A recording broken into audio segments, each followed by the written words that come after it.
It's a question at the heart of every political campaign. What do the voters care about more, a candidate's policies or their personality?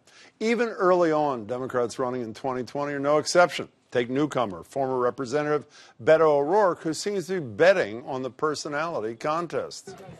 How's everybody doing? Here he is standing on top of yet another table on the campaign trail in Iowa.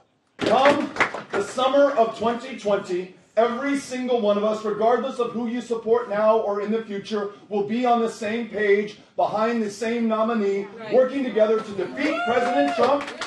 And then there's Senator Elizabeth Warren, who's been getting down to details. I'm introducing a major proposal. It's unlike anything we've ever tried before in the United States that would make sure that we have universal child care. Every parent should have access to child care, and it's going to be free for most families. In every campaign cycle, voters say they're all about the substance, but are they really? Because after just a week of campaigning and just a few months after a losing Senate campaign, O'Rourke has doubled Warren's numbers in a new CNN poll. And in fundraising, he took in $6 million in donations in just his first day in the race, dwarfing Warren's first day total of just under $300,000.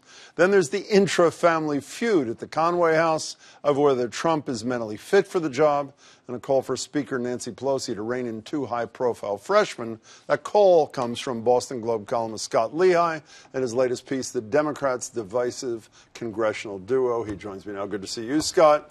You can smile, by the way. It's fine. Thank you, James. Along with Sydney Asbury, she's smiling, former campaign manager and deputy chief of staff for Deval Patrick and principal of DNM Solutions. Good to see you, too, Sydney. So is it queen of content? We saw it again last night on that CNN town hall with Jake Tapper. And Beto O'Rourke, who I think it's fair to say is a little light on content. Are voters full of it? Right away off that. Exactly. Are voters, you and Donald Trump, your guy, are voters full of it when they say, and every voter I've ever talked to, we want policy prescriptions, we want details. They're full of it, aren't they? Well, it's early in the campaign, but I think they want to know about 3 or 4 specific issues. I think health care is going to be huge this time. I think a lot of people caring about infrastructure. No kidding there. But I do think health care is going to be a very important issue this time around, and where people are on that matters, and probably the economy overall, and I think maybe even tax policy. Do you know what Beto's position is? Like, I know him. O'Rourke's position, I quoted it the other night, on health care for all. It should either be single payer, dual payer, or otherwise. That's a verbatim quote. People they fall for style, do they not? And again, there may be a lot of substance coming out of O'Rourke down the line, but there isn't a lot so far. Listen, early on in the campaign, absolutely. And I think these early polls aren't an indication of where we'll be in a few months. But credit to Elizabeth. $6 million in one day is a pretty good indication that a lot of people outside of Texas like you. Credit to Elizabeth Warren for making sure the Democratic Party stands for something, not just against someone.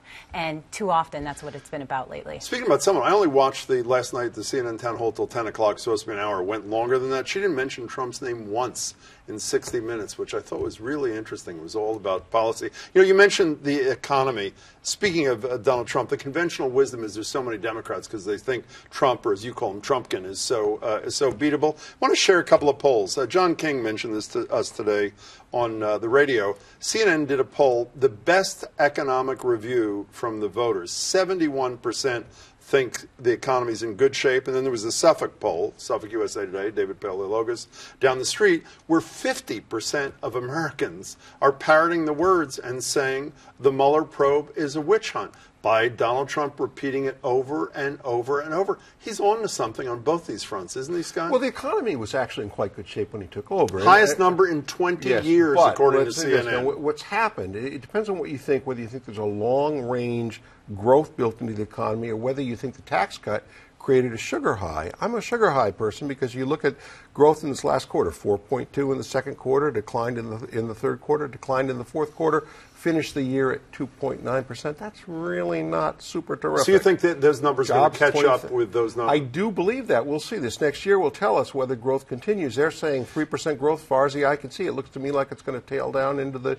2s, 2.2. The kind of stuff he was saying was awful under President Obama. You know, maybe that's true, but I have to say I was stunned. And the question's a little more complex than this. You know, every time I see Donald Trump say no collusion, like after when the judge said we're not even considering collusion in the Manafort case, I'm laughing like, How pathetic is this? But it's the lesson Roy Cohn told him apparently decades ago. You repeat the same thing over and over and over again, and enough people will start believing it so that you, quote, succeed. This is working, is it not?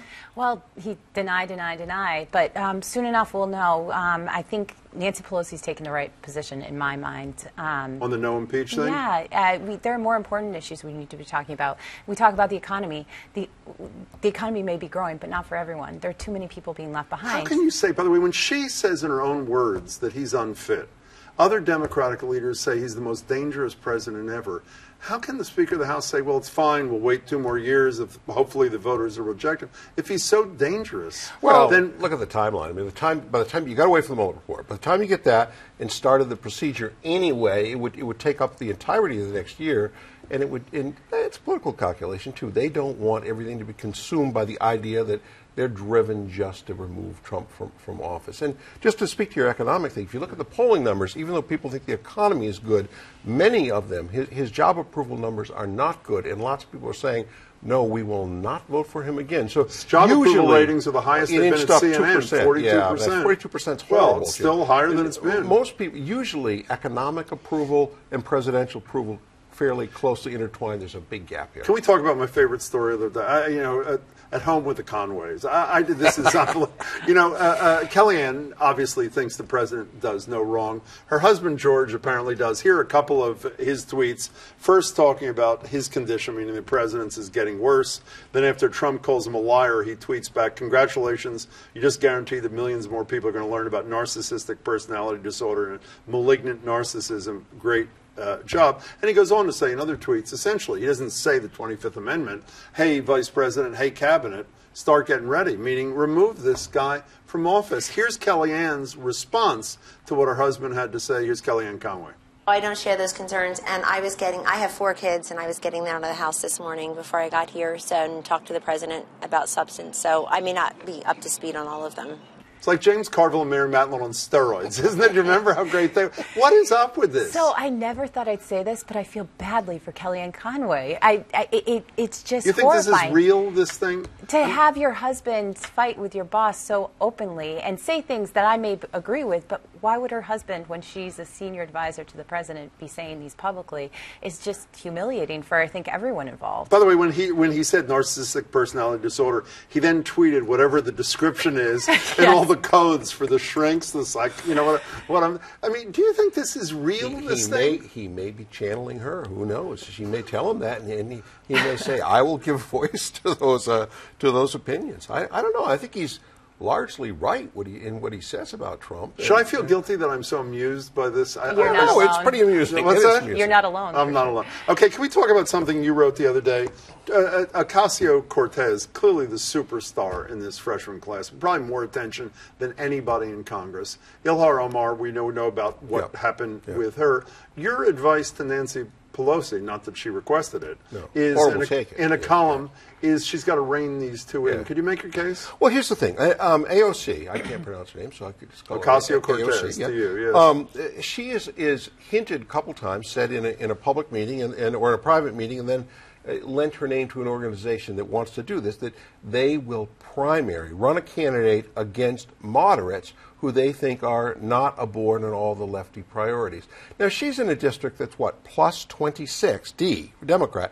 It's fine to be, as left as she is in a district like that, but there are a lot of people who, the Democrats retook the House by flipping with moderate candidates purple districts. If everyone were like AOC, and had run like AOC, the Republicans would still be in control of the House. So can you describe this to me? Pelosi should call her in and say, excuse me, AOC, because I can't pronounce your name. Could you please rein in your speech? Say AOC. Don't say what you really think? One of the things you do when you're a collegial member of a team is you don't go after your fellow teammates in their own district. Stop it. That's exactly what she did, which is why she's in Congress. That should be the message. Do you agree with that, Scott Lehigh message? I'm not sure. And I think when we look at the presidential field, we find that we're seeing a really progressive group of presidential frontrunners emerge from But this they're not crowd. bad-mouthing their fellow candidates. In fact, they're praising him, unlike what she said about moderates, like Scott said a minute ago. Certainly, but I just say that it's not just moderates who,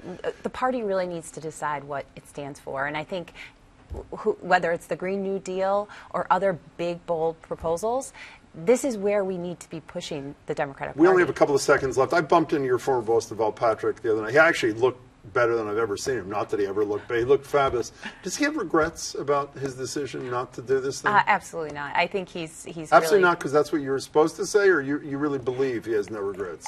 He has a wonderful family, a wonderful life, a great job. I think he's perfectly happy with Do you his buy decision. that? You know, she knows him better than I do. I think he actually would have been quite a good uniter candidate in New Hampshire, I have to say. He may have missed an opportunity here, but you know, on the other hand, yeah, that's just like it's hand-to-hand combat, and I think that you don't want to be destroyed in something like that, and you can't blame someone for saying I don't really have the appetite for it. Good to see you both. Sydney, thanks so much. Thank you. Appreciate it. Scott, James, nice to it see was my you. singular pleasure. It was? Well, then mine too.